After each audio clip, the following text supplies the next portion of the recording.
ప్రస్తుతం మనం ఆలేరు నియోజకవర్గం ఆలేరు పట్టణ కేంద్రంలోని జిల్లా పరిషత్ ఉన్నత పాఠశాల దగ్గర ఉన్నాం. ఇక్కడ కొంతమంది మార్నింగ్ వాకర్స్ ఉన్నారు.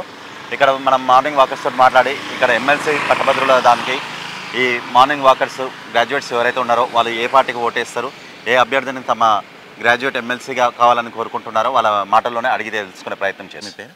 రవీందర్ రెడ్డి. ఏం వర్క్ చేస్తారు సార్? అడ్వకేట్. ఓకే సార్, ఇప్పుడు ఎమ్మెల్సీ బై ఎలక్షన్స్ ఉన్నాయి కదా, ఏ పార్టీ అభ్యర్థి ఉంటే బాగుంటుంది అనుకుంటున్నారు? ఇక పార్టీ అభ్యర్థి అంటే ఇప్పుడు ప్రధానంగా 3 పార్టీలు ఉన్నాయి కదా, కాంగ్రెస్, బీఆర్ఎస్, బీజేపీ. 3 పార్టీల అభ్యర్థులు కూడా బరిలో ఉంటారు అనుకుంటున్నాను, ఖచ్చితంగా ఉంటారు. ఇప్పుడు మనకు రాష్ట్రంలో అధికారం ఉంది కాంగ్రెస్ గవర్నమెంట్ కాబట్టి కాంగ్రెస్ నుంచి తిన్మార్ మల్లన్న పోటీ చేస్తున్నారు కదా, ఆయనకే అవకాశాలు ఉంటాయి అనుకుంటున్నాను. ఎందుకు అంటున్నారు సార్? అంటే ఇప్పుడు లాస్ట్ టైం కొద్ది మెజార్టీతో పోయింది కాబట్టి ఆయనకే అంటే ఇప్పుడు మల్లన్నను చూసి వేద్దాం అంటున్నారా, లేకపోతే కాంగ్రెస్ పార్టీ పరంగా చూస్తున్నారా? 2 రకాలుగా. లాస్ట్ టైం కొద్ది మేరతో ఒకటి పోయింది, మన అధికారంలో ఉన్న కాంగ్రెస్ కాబట్టి. హలో అన్న. హలో అన్న. అన్న మీ పేరు? నా పేరు అనిల్ అన్న. ఏం చేస్తారన్న మీరు? నేను ఇండస్ట్రియల్ బ్యాంక్లో ప్రైవేట్ ఎంప్లాయీని. ఓకే సార్, మీకు ఎమ్మెల్సీ ఓటు ఉందన్న? ఉందన్న. గతంలో వేసారా? గతంలో వేసాను, ఇప్పుడు ఇట్లా అప్లై చేసుకున్నాను, వచ్చింది. ఓకే, గతంలో ఎవరికి వేసారన్న? గతంలో ఇట్లా తీన్మార్ మల్లన్నకి వేసాను. ఓకే, ఇప్పుడు ఎవరికి వేద్దాం అనుకుంటున్నారు? ఇప్పుడు ఇట్లా మల్లన్నకి వేద్దాం అనుకుంటున్నాను. ఎందుకు మల్లన్నకి వేయాలనుకుంటున్నారు? మన లోకల్ క్యాండిడేటు, మళ్ళీ ఆయన ప్రజా సమస్యల గురించి క్యూ న్యూస్లో చెప్తుండు, అందరికీ అర్థమయ్యేటట్టు చెప్తుండు, ఏమైనా సమస్య ఉంటే ఇట్లా చెప్తుండు. ఓకే, అంటే ఇంకేమైనా రీజన్స్ ఉన్నాయా ఎందుకు? రీజన్స్ అంటే మన లోకల్ క్యాండిడేటు, ఆయనకు మన అక్కడ పరిస్థితి గురించి అంత అవగాహన ఉంది, ప్రజా సమస్యలు ఇట్లా పోరాడుతుండు. చిన్నపిల్లలకి ఇట్లా గుండె సమస్య వాదులు ఇట్లా గుండె సమస్య ఉంటే చూస్తుండు, చేపిస్తుండు సొంతంగా నిధులతోటి. ఇప్పుడు మల్లన్న గెలిస్తే ఏమైనా యూస్ అవుతుంది అనుకుంటున్నారా?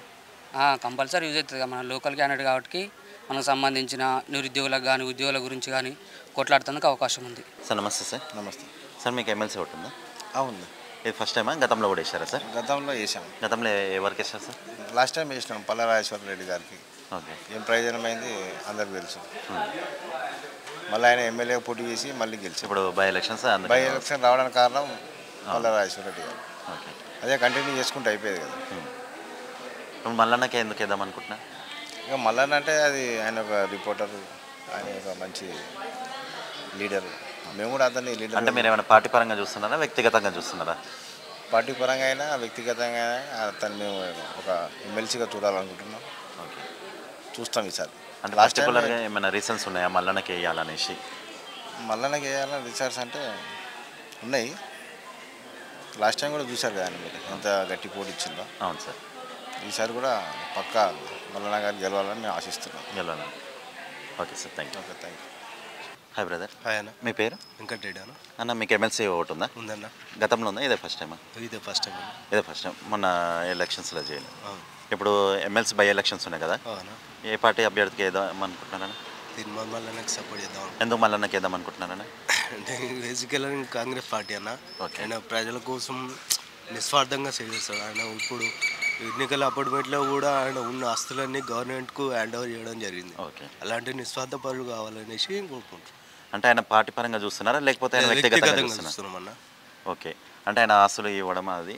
ఇప్పుడు ఆయన కొత్తగా ఆర్టీఆర్ అని చెప్తున్నారు కదా, రైట్ టు రీకాల్ అని చెప్పేసి, దాన్ని ఏ విధంగా చూస్తారన్నా మీరు? అన్నది ఎందుకంటే నేను ఇచ్చిన హామీలు అమలు చేయకపోతే నన్ను రీకాల్ చేసుకోవచ్చు అని చెప్పేసి అంటున్నారు. దాన్ని ఏ విధంగా చూస్తారు మీరు ఒక యూత్గా, ఒక గ్రాడ్యుయేట్? చెప్పడం కరెక్టే కదా అన్న. ఇప్పుడు చెప్తే వాళ్ళ మోటివేషన్ ద్వారా ఇంకో యువత రాజకీయాలకు రావడానికి ఆసక్తి చూపిస్తారు. ఓకే, అది బెస్ట్ ఆప్షన్ కదా. మల్లన్న నుంచి మీరు ఏమి ఎక్స్పెక్ట్ చేస్తున్నారు? ఒకవేళ ఆయన గెలిస్తే ఏం కావాలనుకుంటున్నారు? అన్న అందరు రాజకీయ నాయకులు లెక్క కాకుండా అందరూ నిస్వార్థంగా వర్క్ చేయాలని చూస్తాం అంతే. మనకి ఏ పని అయినా సరి చేసి పెట్టాలి మనం వెళ్తే, అదొక్కటే చూస్తామన్న. అంటే అందరి లెక్క ఇప్పుడు చేస్తామని చెప్పి తర్వాత చేయకుండా అపాయింట్మెంట్లు దొరకకుండా అది కాదు. మనం ఏ పని చేసినా చేయాలి, విద్యార్థులకు న్యాయం చేయాలని. Okay, thank you.